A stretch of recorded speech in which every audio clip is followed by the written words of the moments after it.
Hey everyone, welcome back to my YouTube channel. My name is Shom Upadhyay, student of King George Medical University Lucknow. तो आजकल मैं देख रहा हूँ कि बहुत सारे बच्चे जो है मुझे वो कमेंट सेक्शन में मैसेज कर रहे हैं और मैं इंस्टा पे मैसेज कर रहे हैं कि क्या जो पेपर इस बार होने वाला है यूपी सीनियर का 2024 में, उसका लैंग्वेज को लेकर बहुत सारे बच्चों के मन में डाउट है। और बहुत सारे लोग ऐसे यूट्यूब पे वीडियोस भी अपलोड कर रहे हैं कि उनकी बात हो गई है जो भी रजिस्ट्रार डीन से या फिर जो एग्ज़ाम कंट्रोलर होता है, तो पेपर वो कह रहे हैं कि इंग्लिश में होगा और हिंदी में दोनों होगा। तो देखो, मैं बस अपने एक्सपीरियंस से आपको सिंपल चीज़ बताना चाहता हूँ कि आप ऐसे फालतू जो न्यूज़ लोग दे रहे हैं इनके चक्कर में आप ना पड़ो। जैसा अभी तक अगर कोई ऑफिशियल नोटिफिकेशन नहीं आया है ABPMU की तरफ से कि आपका एग्ज़ाम जो है हिंदी में होगा, हिंदी में भी होगा और इंग्लिश में, दोनों लैंग्वेज में होगा, तो आप ऐसे किसी फेक न्यूज़ पे बिलीव ना करो कि कोई कह दे कि हाँ मेरी बात जो है ABPMU के डीन से हो गई है और मैं पेपर बोल रहे हैं कि हिंदी में भी होगा। तो आप अगर इन सब चक्करों में पढ़ोगे ना तो आपका सिलेक्शन इस बार भी आप 1 साल के लिए फिर से आप ड्रॉप आपको लेना पड़ेगा, नहीं तो या फिर आपका सिलेक्शन नहीं होगा, किसी प्राइवेट कॉलेज से आपको नर्सिंग जो है करना पड़ जाएगा। तो अभी अपना जो आपका फोकस है उसे पढ़ाई पे लगाओ। जितना भी आपके पास टाइम है अपना पूरा टाइम आप दो अपने स्टडी पे, जो भी आपको पढ़ना है। और प्लीज़ मैं आपसे फिर से रिक्वेस्ट करना चाहता हूँ कि ऐसे अगर फालतू फेक न्यूज़ पे आप भरोसा करेंगे तो आपका सिलेक्शन फिर से नहीं होगा। 1 साल आप फिर से आपको ड्रॉप लेना पड़ जाएगा। क्या कोई प्रूफ है किसी के पास कि जो भी लोग आपसे ऐसा बोल रहे हैं कि हाँ उनकी बात हो गई है डीन से या फिर वहाँ पे जो भी एग्ज़ाम कंट्रोलर हैं, कि क्या प्रूफ है कि उन्होंने कहा है कि हाँ पेपर हिंदी में भी होगा? तो आप अपना फोकस अभी, आपको जितना पता है कि हाँ पेपर जो है हमेशा से वो इंग्लिश में ही होता है, तो आप अभी इस बार जो है प्रिपरेशन जो है आप इंग्लिश में ही करो, क्योंकि आपके लिए आगे भी जो आप जब आप नर्सिंग का कोर्स करने जाओगे तो आपको इंग्लिश में भी वहाँ पे मिलेगा, वहाँ आपको हिंदी में नहीं कुछ पढ़ाया जाएगा। तो इसलिए आप अभी से आप प्रैक्टिस अपना डाले रहोगे इंग्लिश को सीखने में, तो आपकी जो पर्सनालिटी है वो इम्प्रूव होगी।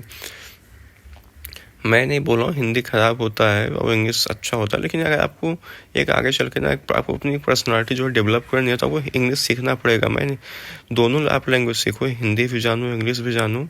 इसलिए आप जो आपकी जो प्रिपरेशन है उसको भी अगर इंग्लिश में ही ऑफिशियली अगर कोई नोटिफिकेशन नहीं आई है तो किसी भी ऐसे न्यूज़ पे बिलीव ना करो और आपकी जो पढ़ाई है उसको इंग्लिश में कंटिन्यू किया जाओ। जब हाँ अगर जब भी ABPMU ऐसा कोई नोटिफिकेशन रिलीज़ करता है तो मैं आपको बता दूंगा कि हाँ अब जो है पेपर हिंदी इंग्लिश जो है दोनों लैंग्वेज में होगा। लेकिन अभी ऐसा कोई नोटिफिकेशन ना कहीं किसी KGMU की तरफ से आई है, ना ABPMU की तरफ से आया है, ना या फिर जो भी अदर जो यूनिवर्सिटीज़ जो इसमें इंक्लूड हैं उनकी तरफ से ऐसा कोई नोटिफिकेशन नहीं आया है। तो प्लीज़ रिक्वेस्ट करूँगा आपसे कि ऐसे फालतू के अफवाहों या फिर लोगों के चक्कर में ना पड़ो। पढ़ के अगर आप पढ़ोगे तो अपना खुद का फ्यूचर ख़राब करोगे। इसलिए ये टाइम फालतू के इधर उधर न्यूज़ सर्च करने का नहीं है, आपको अपने पढ़ाई पर टाइम दो। और जैसे आप देखोगे कि यहाँ पे मैं आपको दिखाना चाहता हूँ जो पिछले साल का 2023 का है, आपको मैं दिखाऊंगा। इसमें जैसे लिखा हुआ है यहाँ पे 13 पेज पे आप दिखाता है।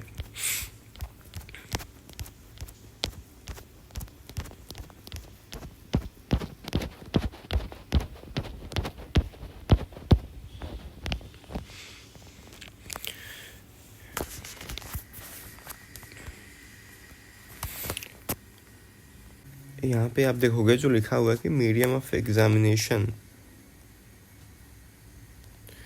जो एक मीडियम ऑफ एग्जामिनेशन अभी इंग्लिश में ही लिखा है। मतलब इसका हुआ कि जो आपका पेपर होगा इंग्लिश में ही होगा, पिछले साल का ब्राउचर है। तो ऐसे ही जब इस साल का भी आएगा वो 1-1.5 महीना पहले आ जाएगा आई थिंक, तो तब आपको पता चल जाएगा कि आपका जो एग्ज़ाम होने वाला है किस मीडियम में होने वाला है। तो फिलहाल अभी आप अपने पढ़ाई पे फोकस करो, आप जहाँ से भी पढ़ाई कर रहे हो, और क्वेश्चंस की प्रैक्टिस करते रहो ताकि जो आपके कॉन्सेप्ट हैं वो क्लियर होते रहें। और आपको खुद भी तो एनालिसिस आप कर सको अपने आप को कि हाँ मुझे कितना भी प्रिपेयर हुआ है कितना नहीं हुआ, आपको कितना और मेहनत करनी है। तो क्वेश्चंस की प्रैक्टिस मैं आपको करा रहा हूँ, क्वेश्चंस की प्रैक्टिस करते रहना और अपने आप को खुद को इवेलुएट करते रहना। और फिर इन सब फालतू के न्यूज़ जो आप सर्च कर रहे हो अगर इंस्टा या फिर यूट्यूब पे या फिर कहीं से भी अगर आप मिल रहा है तो उसको आप इग्नोर करो और पढ़ाई पे फोकस करो। तो इस वीडियो में फ़िलहाल मैं बताने का आपको यही मोटिव था। Thank you so much watching for this video.